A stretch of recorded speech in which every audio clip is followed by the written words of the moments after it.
Yung GMB Max is just like manual ads din po. Nagbago lang siya doon sa representation niya. But before you do GMB Max, you have to understand first, ano ba ang logic about ROAS? So ano ibig sabihin ng logic ng ROAS? Ano bang mangyayari kapag nag-target ka ng higher ROAS? Anong mangyayari kapag nag-target ka ng mababang ROAS? You also have to understand ano magiging behavior niya kapag nag-target ka ng mababang ROAS at kapag nag-target ka ng mataas na ROAS.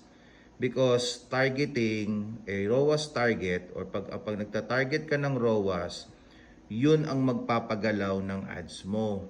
It's like parang gear siya. Para siyang gear na when you put it into high, you put it into low, merong galaw na mangyayari sa ads ninyo. So the most important thing here is you first understand ano ba ang ROAS.